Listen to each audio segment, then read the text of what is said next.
부산의 낙동강 하구는 겨울 아침의 안개 속에서 조용히 흐르고 있었다. 30살의 수지는 강변 근처의 작은 세탁소에서 하루를 시작했다.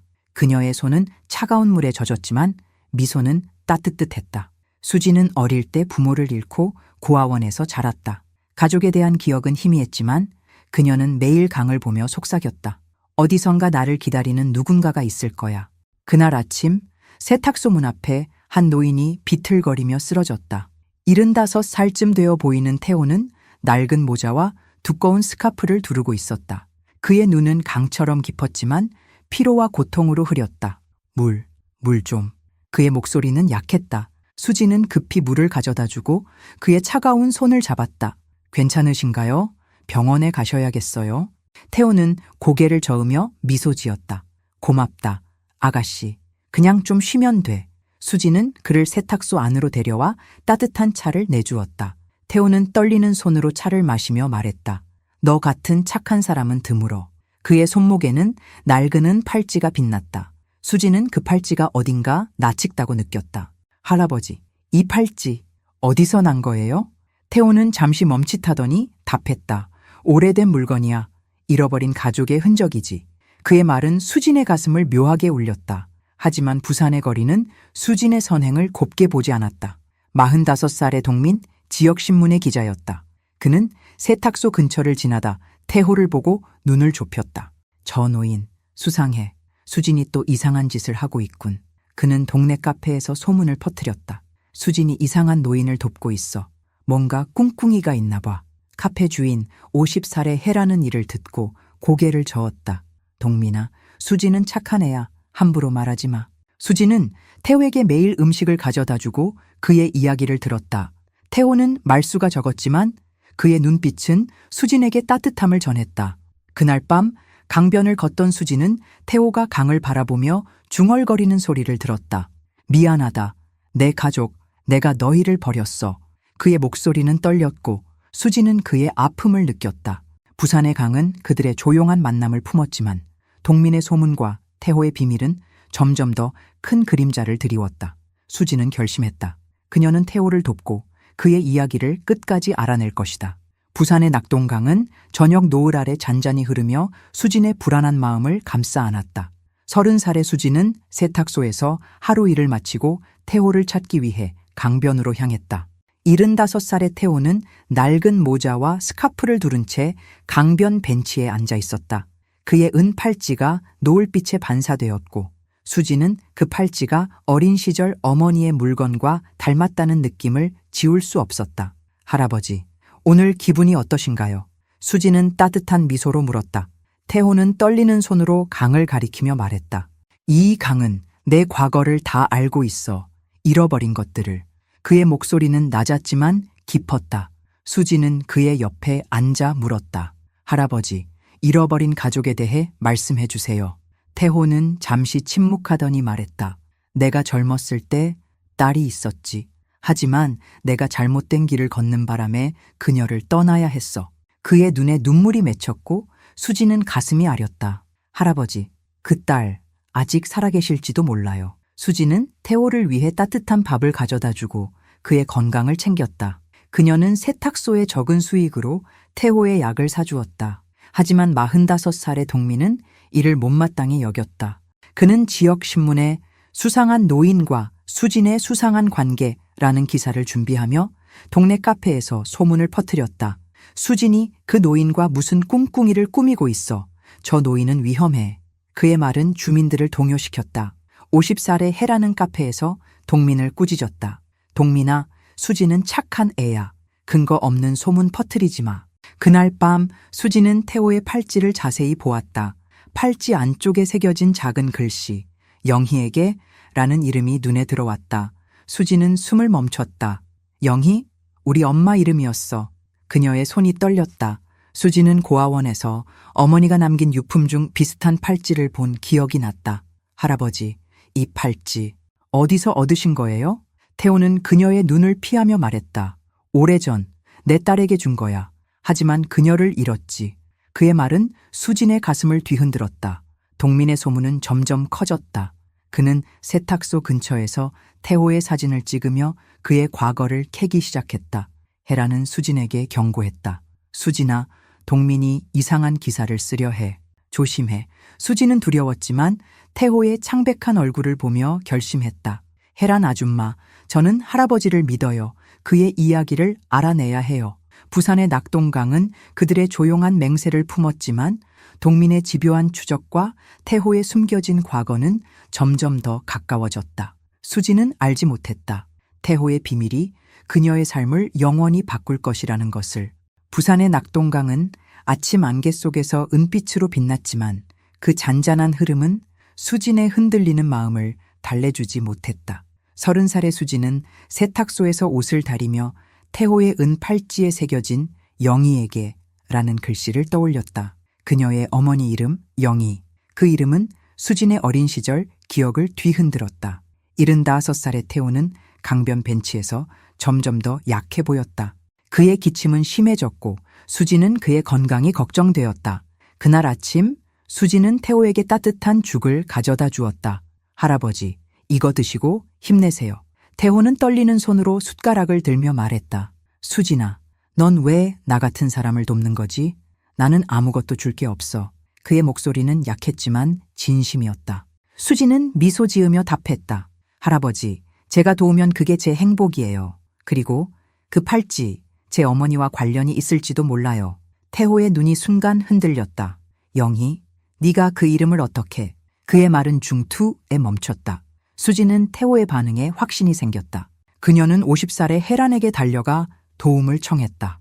헤란 아줌마, 태호 할아버지가 제 어머니를 아는 것 같아요. 고아원 기록을 찾아볼 수 있을까요? 헤란은 고개를 끄덕이며 말했다. 수진아, 내가 아는 고아원 원장님께 연락해 볼게. 너 혼자 끙끙대지 마. 헤란은 즉시 전화를 걸어 수진의 출생 기록을 조사해 달라고 부탁했다. 한편 45살의 동민은 태호의 과거를 캐기 위해 부산의 오래된 경찰 기록을 뒤졌다. 그는 태호의 얼굴이 30년 전 부산을 뒤흔든 마피아 두목 강태호와 닮았다는 단서를 찾았다. 동민은 지역신문에 수진의 수상한 노인 마피아 두목이라는 자극적인 기사를 준비했다. 그의 기사는 동네 카페와 시장에 퍼졌고 주민들은 수진을 의심하기 시작했다. 수진이 저런 범죄자와 어울려? 한 상인이 헤란에게 물었다. 헤란은 단호히 말했다. 그건 터무니없어. 수진을 믿어. 그날 밤 수진은 고아원에서 보내온 낡은 서류를 받았다. 서류에는 그녀의 어머니 영희가 태호의 딸이라는 기록이 있었다. 수진은 숨을 멈췄다. 태호 할아버지가 제 외조부님이야? 그녀는 태호에게 달려가 물었다. 할아버지, 제 어머니 영희가 할아버지 딸이었나요? 왜 저를 버리셨어요? 태호는 강을 바라보며 떨리는 목소리로 말했다. 수진아, 내가 너희를 지키려고 떠났어. 내 삶이 너무 위험했어. 그의 눈에는 죄책감이 가득했다. 동민의 기사는 다음 날 아침 신문에 실렸다. 강태호, 부산의 전설적인 마피아 두목, 수진의 세탁소에 숨어. 주민들은 충격에 빠졌고 수진은 세탁소 앞에서 비난의 눈초리를 받았다. 부산의 낙동강은 그들의 재회와 비밀을 품었지만 동민의 폭로와 태호의 어두운 과거는 수진을 혼란에 빠뜨렸다. 그녀는 두려웠지만 태호의 떨리는 손을 보며 결심했다. 그녀는 그의 진실을 알아내고 가족의 재회를 지킬 것이다. 부산의 낙동강은 새벽의 차가운 바람 아래 불안하게 흔들렸다. 30살의 수진은 세탁소 문을 잠그며 동민의 신문 기사를 떠올렸다. 강태호, 부산의 마피아 두목. 그 제목은 그녀의 가슴을 찔렀다. 75살의 태호, 그녀의 외조부가 범죄자였다니 믿을 수 없었다. 태호는 강변 벤치에서 기침을 하며 앉아 있었다. 그의 은 팔찌는 희미한 달빛에 반사되었고 수진은 그의 과거와 가족의 재회를 놓고 갈등했다. 그날 아침 수진은 태호를 찾아가 단호히 물었다. 할아버지, 신문 기사 진짜예요? 마피아 두목이셨어요? 태호는 강을 바라보며 한참 침묵했다. 수진아, 내가 젊었을 때 부산의 어두운 세계에서 살았어. 가족을 지키려 했지만 잘못된 길로 들어섰지. 네 어머니를 잃은 건 내 탓이야. 그의 목소리는 떨렸고 눈에는 죄책감이 가득했다. 수진은 눈물을 삼키며 말했다. 왜 저희를 버리셨어요? 저는 할아버지를 믿고 싶어요. 태호는 떨리는 손으로 주머니에서 낡은 편지를 꺼냈다. 이건 내 어머니 영희가 내게 보낸 마지막 편지야. 너를 낳고 아파서 나를 용서해달라고 썼어. 수지는 편지를 읽으며 눈물을 흘렸다. 영희는 태호를 원망하지 않았다. 아빠, 수진이를 지켜주세요. 수지는 태호를 끌어안았다. 할아버지, 이제라도 함께해요. 하지만 진실을 알아야 해요. 45살의 동민은 수진의 세탁소 앞에 플래카드를 걸었다. 마피아의 손녀, 수진을 믿지 마. 그의 기사는 주민들을 분열시켰다. 어떤 이들은 수진을 비난했고 다른 이들은 그녀의 선행을 기억하며 의심했다. 50살의 헤라는 동민을 찾아가 화를 냈다. 동민아, 수진이 뭘 잘못했어? 증거도 없이 사람을 망치려 해. 하지만 동민은 비웃었다. 헤란 아줌마, 곧 태호의 범죄 증거를 공개할 거야. 헤라는 수진을 카페로 불러 위로했다. 수진아, 내가 너 믿어. 태호 씨의 과거를 알아보려면 도서관에 경찰 기록이 있을 거야. 수진은 헤란의 도움으로 도서관에 갔다. 그곳에서 30년 전 태호의 기록을 찾았다. 그는 부산의 마피아 조직을 이끌었지만 가족을 지키기 위해 조직을 떠났다는 보고서였다. 수진은 혼란스러웠다. 할아버지가 정말 나쁜 사람이었을까? 그날 밤 태호는 수진에게 말했다. 수진아, 내가 과거에 저지른 잘못은 많아. 하지만 너와 영희를 지키기 위해 조직을 떠났어. 이제라도 속죄하고 싶어. 그의 말은 수진의 마음을 흔들었다. 부산의 낙동강은 그들의 재회와 갈등을 품었지만 동민의 집요한 추적은 점점 더 가까워졌다. 수진은 두려웠지만 태호의 떨리는 손과 어머니의 편지를 보며 결심했다. 그녀는 그의 과거를 이해하고 가족의 유대를 지킬 방법을 찾을 것이다. 부산의 낙동강은 황혼의 붉은 빛 아래 조용히 흐르며 수진의 혼란스러운 마음을 비췄다. 30살의 수진은 세탁소에서 동민의 플래카드, 마피아의 손녀, 수진을 믿지 마를 떼어내며 한숨을 내쉬었다. 75살의 태호는 강변 근처의 허름한 방에서 기침을 하며 누워 있었다. 수진은 그의 창백한 얼굴과 은팔찌를 보며 어머니 영희의 편지를 떠올렸다. 아빠, 수진이를 지켜주세요. 그 말은 그녀의 결심을 다졌다. 그날 아침 수진은 태호에게 다가가 물었다. 할아버지, 왜 마피아가 되셨어요? 가족을 지키기 위해서였다고 하셨지만 무슨 일이 있었던 거예요? 태호는 강을 바라보며 낮은 목소리로 말했다. 수진아, 내가 젊었을 때 부산은 혼란스러웠어. 가난한 사람들을 돕고 싶었지만 힘 있는 자들이 나를 끌어들였지. 결국 범죄의 세계로 들어갔어. 내 어머니를 지키려다 더 큰 위험에 빠뜨렸어. 그의 눈에는 후회가 가득했다. 수진은 그의 손을 잡으며 말했다. 할아버지, 이제라도 진실을 말해주세요. 제가 도울게요. 50살의 헤라는 수진을 카페로 불러 위로했다. 수진아, 동민의 기사가 사람들을 겁주고 있어. 하지만 너를 아는 사람들은 너를 믿어. 헤라는 동네의 늙은 경찰 60세의 민철을 소개했다. 민철은 태호의 과거를 아는 몇 안 되는 사람이었다. 수진아, 태호는 마피아였지만 30년 전 조직을 배신하고 떠났어. 그 때문에 많은 적을 만들었지. 민철의 말은 수진에게 새로운 희망을 주었다. 그럼 할아버지가 완전히 나쁜 사람은 아니에요? 하지만 45살의 동민은 멈추지 않았다. 그는 태호의 옛 동료였던 한 남자를 찾아냈다. 그 남자는 태호가 과거에 부산의 불법 도박과 밀수를 주도했다는 증언을 제공했다. 동민은 이 증언을 바탕으로 새로운 기사를 썼다. 강태호, 부산의 범죄 제왕, 아직 살아있다. 기사는 동네를 충격에 빠뜨렸고 수진의 세탁소는 손님을 잃었다. 주민들은 세탁소 앞에서 소리쳤다. 수진, 마피아 손녀야, 떠나라. 수진은 눈물을 삼켰다. 헤란과 민철은 주민들을 모아 진실을 설명하려 했다. 헤란은 말했다. 수진은 우리 동네를 위해 희생했어요. 태호 씨는 과거를 속죄하려 해요. 몇몇 주민들은 고개를 끄덕였지만 동민의 기사는 여전히 무거운 그림자를 드리웠다. 그날 밤 태호는 수진에게 말했다. 수진아, 내가 너를 위험에 빠뜨렸어. 내가 떠나야겠어. 수진은 단호히 고개를 저었다. 할아버지, 우리는 가족이에요. 함께 이겨낼 거예요. 부산의 낙동강은 그들의 단단한 유대를 품었지만 동민의 폭로와 태호의 옛 적들의 그림자는 점점 더 가까워졌다. 수진은 두려웠지만 헤란의 따뜻한 미소와 민철의 조언을 믿으며 결심했다. 그녀는 태호의 과거를 완전히 이해하고 그의 속죄를 도울 방법을 찾을 것이다. 부산의 낙동강은 폭풍 전에 어두운 하늘 아래 불안하게 출렁였다. 30살의 수지는 세탁소 문을 잠그며 동민의 최신 기사를 떠올렸다. 강태호, 부산의 범죄 제왕, 아직 살아있다. 그 말은 그녀의 삶을 뒤흔들었다. 75살의 태호는 허름한 방에서 기침을 하며 약을 먹었다. 그의 은팔찌는 희미한 등불 아래 빛났고 수지는 어머니 영희의 편지를 품에 안았다. 수진이를 지켜주세요. 그 말은 그녀의 유일한 힘이었다. 그날 아침 수지는 태호에게 다가가 물었다. 할아버지, 과거에 어떤 잘못을 하셨어요? 저를 지키려면 다 알아야 해요. 태호는 떨리는 목소리로 말했다. 수진아, 나는 불법 도박과 밀수를 이끌었어. 하지만 30년 전 네 어머니를 위해 조직을 떠났지. 그때 내 적들이 영희를 위협했어. 그래서 너희를 멀리했어. 그의 눈에는 고통이 가득했다. 수지는 그의 손을 잡으며 말했다. 할아버지, 이제라도 속죄할 기회가 있어요. 함께 해낼게요. 하지만 45살의 동민은 더 깊은 증거를 찾았다. 그는 태호의 옛 조직원, 50살의 재민을 인터뷰했다. 재민은 태호가 조직의 돈을 훔쳐 도망쳤다고 주장했다. 동민은 이를 기사로 실었다. 강태호, 마피아의 배신자, 부산에 숨어. 이 기사는 주민들을 더욱 분노케 했고 수진의 세탁소 앞에는 마피아 손녀라는 낙서가 생겼다. 수진은 눈물을 삼키며 낙서를 지웠다. 50살의 혜란과 60세의 민철은 수진을 돕기 위해 동네 모임을 열었다. 혜란은 주민들에게 말했다. 수진은 우리를 위해 희생했어요. 태호 씨는 과거를 뉘우치고 있어요. 민철은 추가했다.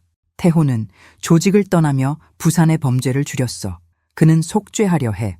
몇몇 주민들은 고개를 끄덕였지만 동민의 기사로 인해 많은 이들이 수진을 외면했다. 그날 밤 수진은 세탁소에서 낡은 상자를 발견했다. 고아원에서 받은 어머니의 유품이었다. 상자 안에는 영희의 일기장이 있었다. 일기에는 태호가 영희를 위해 조직과 싸웠던 이야기가 적혀 있었다. 아빠는 나를 지키려 했어. 하지만 그의 적들이 너무 강했어. 수지는 일기를 읽으며 눈물을 흘렸다. 그녀는 태호에게 달려가 말했다. 할아버지, 엄마가 할아버지를 용서했어요. 저도 믿어요. 하지만 위험은 가까워졌다. 태호의 옛적, 재민이 부산에 나타났다. 그는 동민에게 수진의 세탁소 위치를 알려주며 협박했다. 태호가 숨긴 돈을 내놓지 않으면 그의 손녀를 가만두지 않겠어. 수진은 이를 모른 채 태호의 방에서 그를 위로했다. 부산의 낙동강은 그들의 재회와 결심을 품었지만 재민의 위협과 동민의 집요한 폭로는 점점 더 큰 폭풍을 예고했다. 수진은 두려웠지만 혜랑과 민철의 지원을 받으며 결심했다. 그녀는 태호의 속죄를 돕고 그들의 가족을 지킬 것이다. 부산의 낙동강은 새벽 안개 속에서 조용히 흐르며 수진의 두려운 마음을 감쌌다. 30살의 수진은 세탁소 문 앞에 붙은 마피아 손녀라는 낙서를 지우며 눈물을 삼켰다. 75살의 태호는 허름한 방에서 기침이 심해져 침대에 누워 있었다. 그의 은팔찌는 희미한 빛을 발했고 수지는 어머니 영희의 일기장을 품에 안았다. 아빠는 나를 지키려 했어.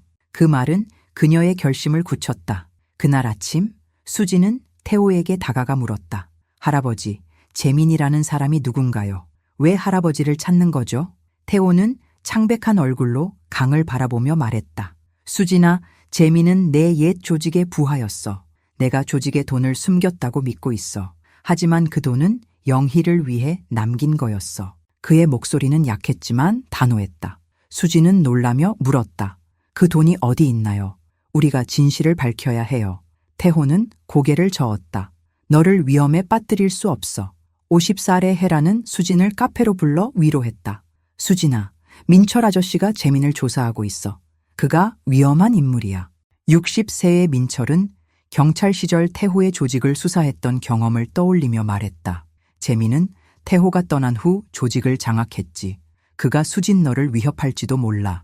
민철은 수진에게 세탁소를 지키는 경찰 친구를 붙여주겠다고 약속했다. 수진은 고마웠지만 두려움이 가시지 않았다. 45살의 동민은 재민과 접촉하며 더 큰 폭로를 준비했다. 그는 태호가 숨긴 돈이 부산의 오래된 창고에 있다는 제보를 받았다. 동민은 기사를 썼다. 강태호의 숨겨진 보물, 부산 창고에. 이 기사는 주민들을 더욱 혼란에 빠뜨렸다. 세탁소 앞에는 수진, 돈을 내놔 라는 플래카드가 걸렸다. 혜라는 분노하며 플래카드를 떼어냈다. 동민이 사람들을 선동하고 있어. 수진아, 우리가 너를 지킬게. 그날 밤 재민이 세탁소 근처에 나타났다. 50살의 그는 차가운 눈빛으로 수진을 노려보며 말했다. 태호가 돈을 어디 숨겼는지 말해. 안 그러면 네가 다쳐. 수진은 겁에 질렸지만 단호히 말했다. 저는 아무것도 몰라요. 할아버지는 좋은 분이에요. 재민은 비웃으며 떠났지만 그의 위협은 수진을 떨게 했다. 혜라는 이를 알고 민철에게 알렸다. 민철은 재민을 추적하기 시작했다. 태호는 수진에게 말했다. 수진아, 내가 숨긴 돈은 영희의 꿈을 위해 남긴 거야. 병원비와 너의 미래를 위해 이제라도 그 돈을 찾아 속죄하고 싶어. 그의 말은 수진의 가슴을 울렸다. 부산의 낙동강은 그들의 단단한 유대를 품었지만 재민의 위협과 동민의 폭로는 점점 더 위험해졌다. 수진은 두려웠지만 혜란의 따뜻한 손과 민철의 단호한 지원을 믿으며 결심했다. 그녀는 태호의 돈을 찾아 그의 속죄를 돕고 그들의 가족을 지킬 것이다. 부산의 낙동강은 달빛 아래 은은히 빛나며 수진과 태호의 결심을 품었다. 30살의 수진은 세탁소에서 태호의 은팔찌를 바라보며 어머니 영희의 일기장을 다시 읽었다. 아빠는 나를 지키려 했어. 그 말은 그녀의 두려움을 이겨내게 했다. 75살의 태호는 기침이 잦아들었지만 그의 건강은 여전히 위태로웠다. 그는 수진에게 말했다. 수진아, 내가 숨긴 돈을 찾아야 해. 그 돈으로 네 어머니의 꿈을 이루고 싶어. 그날 아침 태호는 수진에게 낡은 지도를 건넸다. 이건 부산 항구 근처의 오래된 창고야. 거기에 돈을 숨겼어. 수진은 지도를 보며 물었다. 할아버지, 이 돈이 정말 엄마를 위한 거예요? 태호는 고개를 끄덕였다. 영희가 병원비와 너의 교육을 위해 쓰길 바랐어. 하지만 재민이 그 돈을 노리고 있어. 수진은 결심했다. 할아버지, 함께 찾아요. 진실을 밝힐게요. 50살의 혜란과 60세의 민철은 수진을 도우려 했다. 민철은 말했다. 수진아, 재민은 경찰 수배 중이야. 그가 창고로 올 가능성이 커. 혜란은 동네 주민들을 모아 수진을 지지했다. 수진은 우리를 위해 희생했어요. 동민의 거짓 기사에 속지 마세요. 그녀의 말에 몇몇 주민들이 마음을 바꿨다. 한 어부가 말했다. 수진이 내 아이를 도왔어. 동민 말 안 믿어. 하지만 45살의 동민은 창고에 대한 기사를 계속 퍼뜨렸다. 강태호의 마피아 보물, 부산 창고에. 그의 기사는 50살의 재민을 자극했다. 재민은 부하들을 이끌고 창고로 향했다. 그날 밤 수진과 태호는 민철의 도움을 받아 창고에 도착했다. 낡은 철문 뒤에는 먼지 쌓인 상자가 있었다. 태호는 상자를 열었다. 안에는 현금과 영희에게 쓴 편지가 있었다. 영희야, 이 돈으로 새 삶을 살아. 수진은 눈물을 흘렸다. 갑자기 재민과 그의 부하들이 창고에 들이닥쳤다. 태호, 돈을 내놔. 재민은 총을 겨누며 소리쳤다. 수진은 태호를 감싸며 외쳤다. 이 돈은 제 어머니 거예요. 당신은 아무것도 못 가져가. 그 순간 민철과 경찰이 도착했다. 민철은 재민을 체포하며 말했다. 재민, 네 범죄는 끝났어. 재민은 끌려갔고 수진은 태호를 끌어안았다. 할아버지, 우리가 해냈어요. 동민의 기사는 거짓으로 드러났다. 주민들은 수진과 태호에게 사과하며 세탁소로 돌아왔다. 혜라는 미소 지으며 말했다. 수진아, 내 믿음이 모두를 바꿨어. 부산의 낙동강은 그들의 승리와 재회를 품었다. 하지만 태호의 건강은 여전히 약했고 수진은 알았다. 그들의 이야기는 아직 끝나지 않았다. 그녀는 결심했다. 태호의 속죄를 완성하고 어머니의 꿈을 이룰 것이다. 부산의 낙동강은 황금빛 석양 아래 따뜻하게 빛나며 수진과 태호의 새로운 시작을 비췄다. 30살의 수진은 세탁소에서 창고에서 찾은 돈을 정리하며 어머니 영희의 일기장을 다시 읽었다. 아빠는 나를 지키려 했어. 그 말은 그녀의 가슴을 따뜻하게 채웠다. 75살의 태호는 건강이 조금 나아졌지만 여전히 약한 몸으로 강변 벤치에 앉아 있었다. 그의 은팔찌는 햇빛에 반짝였다. 그날 아침 수진은 태호와 함께 돈의 사용 계획을 세웠다. 할아버지, 이 돈으로 엄마의 꿈을 이루고 싶어요. 부산의 가난한 아이들을 위한 교육센터를 만들고 엄마 이름으로 장학금을 줄게요. 이 태호는 미소 지으며 말했다. 수진아, 그게 영희가 원했던 거야. 네가 내 속죄를 완성해 줬어. 그의 눈에는 눈물이 맺혔다. 수진은 그의 손을 잡으며 말했다. 할아버지, 우리 함께 할 거예요. 50살의 해라는 동네 주민들을 모아 수진의 계획을 알렸다. 수진이 영희 교육센터를 세운대요. 태호 씨는 과거를 뉘우치고 있어요. 그녀의 말은 주민들의 마음을 움직였다. 한 노인이 말했다. 수진이 우리 동네를 빛내줬어. 동민이 틀렸어. 주민들은 세탁소 앞에 꽃을 놓으며 사과했다. 헤라는 웃으며 말했다. 수진아, 내 믿음이 모두를 바꿨어. 45살의 동민은 자신의 기사가 거짓으로 드러난 후 신문사에서 비판을 받았다. 그는 수진의 세탁소를 찾아와 고개를 숙였다. 수진아, 내가 탐욕에 눈이 멀었어. 미안해. 수진은 부드럽게 말했다. 동민 아저씨, 용서할게요. 우리 동네를 위해 새로 시작해요. 동민은 눈물을 닦으며 지역신문에 사과문을 실었다. 수진과 태호의 진실을 오해했습니다. 그의 사과는 주민들의 신뢰를 되찾았다. 60세의 민철은 태호의 과거를 정리하며 말했다. 수진아, 태호는 조직을 떠나며 부산의 범죄를 줄였어. 그가 숨긴 돈은 영희를 위한 거였지. 민철은 경찰 기록을 정리해 태호의 속죄를 증명했다. 태호는 수진에게 말했다. 수진아, 내 덕에 내가 다시 가족을 찾았어. 이제 평화롭게 남은 삶을 살고 싶어. 그의 말은 수진의 가슴을 울렸다. 그날 밤 수진과 태호는 강변에서 이야기를 나눴다. 태호는 말했다. 수진아, 넌 내 잃어버린 시간의 선물이야. 영희가 너를 보고 자랑스러워할 거야. 수진은 그의 팔찌를 만지며 답했다. 할아버지, 엄마는 우리를 보고 웃고 있을 거예요. 부산의 낙동강은 그들의 재회와 희망을 품었다. 하지만 수진은 알았다. 태호의 건강은 여전히 불안했고 그들의 새 시작은 도전으로 가득할 것이다. 그녀는 결심했다. 영희의 꿈을 이루고 태호와의 가족 유대를 지킬 것이다. 부산의 낙동강은 별빛 아래 잔잔히 흐르며 수진과 태호의 재회와 희망을 축복했다. 30살의 수진은 새로 문을 연 영희 교육센터 앞에 서서 강을 바라보았다. 센터는 태호가 숨겼던 돈으로 세워졌고 부산의 가난한 아이들에게 교육과 장학금을 제공했다. 75살의 태호는 건강이 나아져 수진 옆에 서 있었다. 그의 은 팔찌는 별빛에 반짝였고 그의 눈에는 평화가 깃들었다. 수진아, 네가 영희의 꿈을 이루었어. 그의 목소리는 따뜻했다. 그날 아침 센터 개관식에는 동네 주민들이 모였다. 50살의 해라는 주민들을 이끌며 말했다. 수진과 태호 씨가 부산에 희망을 심었어요. 주민들은 박수를 보냈고 한 아이가 수진에게 꽃다발을 건넸다. 선생님, 고마워요. 수진은 눈물을 닦으며 미소 지었다. 60세의 민철은 태호의 손을 잡으며 말했다. 태호야, 네가 속죄했어. 이제 쉴 때야. 이 태호는 고개를 끄덕였다. 민철아, 수진 덕에 새 삶을 얻었어.